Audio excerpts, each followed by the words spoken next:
അതിനിടയ്ക്ക് ഒരാൾ എന്നെ പ്രേമിക്കുകയൊക്കെ ചെയ്തു കേട്ടോ. ആ അത് ഭയങ്കര രസമായിരുന്നു. പുള്ളിക്കാരൻ പിന്നാലെ നടന്നിട്ട് ഭയങ്കര ശല്യമായിരുന്നു. അവസാനം പെണ്ണു വെച്ചു വീട് വരെ എത്തി. പുള്ളിക്കാരൻ എന്ന് പറഞ്ഞാൽ ഫുൾ സെറ്റപ്പാണ് കേട്ടോ. നല്ല മൊഞ്ചനാണ്. പിന്നെ ചെന്നൈയിലാണ് വർക്ക് ചെയ്യുന്നതും. അവര് വേറൊന്നും പ്രത്യേകിച്ച് അന്വേഷിക്കാൻ നിന്നില്ല, കെട്ടിച്ചങ്ങ് വിട്ടു.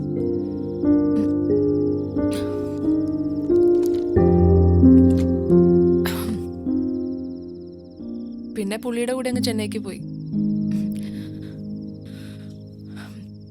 ജീവിക്കാൻ കൊതി തോന്നിയിരുന്ന കുറച്ച് ദിവസങ്ങളായിരുന്നു അത്.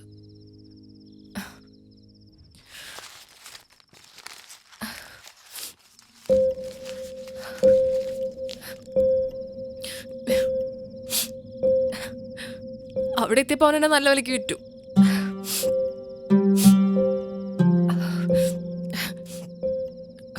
പിന്നെ ഒരു വർഷം അവന്റെ കൂട്ടുകാരും പോകുന്നവരും വരുന്നവരും എല്ലാം.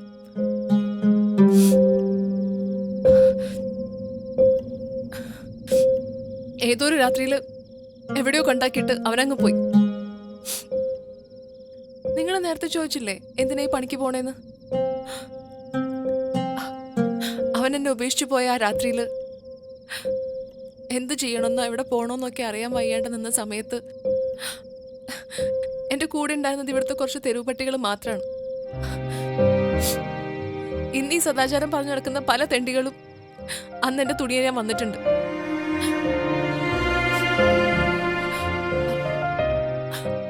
അന്ന് ആ തെരുവ് പട്ടികൾ തന്ന വില പോലും ഇവര് തന്നിട്ടില്ല എനിക്ക്. ഈ ചാവാനും ജീവിക്കാനും പറ്റാത്തൊരവസ്ഥയുണ്ടല്ലോ, അതൊക്കെ അനുഭവിച്ചാലേ മനസ്സിലാവും. അതനുഭവിച്ചു, ജീവിക്കാൻ തന്നെ തീരുമാനിച്ചു, കാശുണ്ടാക്കാനും.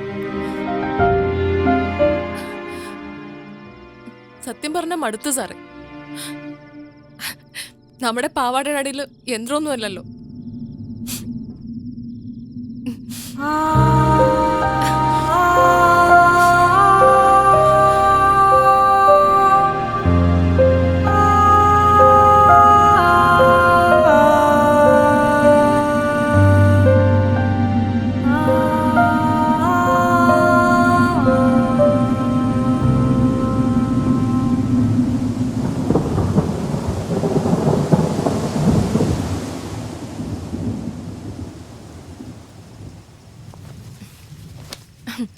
അല്ലേക്കാ ഇക്കെങ്ങനെയാ കള്ളുടിയനായത്?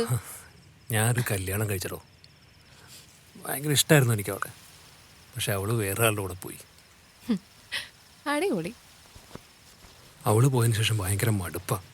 ഇടയ്ക്കൊക്കെ ഒറ്റയ്ക്കാണെന്നുള്ളൊരു തോന്നല്. അത് മറക്കാൻ വേണ്ടിയിട്ടാ ഇവിടെ വന്നിങ്ങനെ ഇരിക്കണത്. അവള് പോയത് സഹിക്കാൻ പറ്റിയില്ല. പിന്നെ ഓരോരോ സാഹചര്യങ്ങൾ.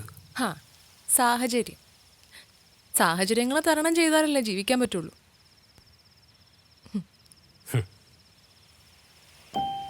എന്തായിരുന്നു അവളുടെ പേര്? ആയിഷ. ഇക്കാന് വേറെ കല്യാണം കഴിച്ചൂടെ?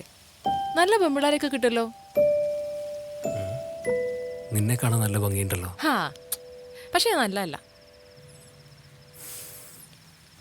നീ കിടന്നോ, ഞാൻ പുറത്തുണ്ട്.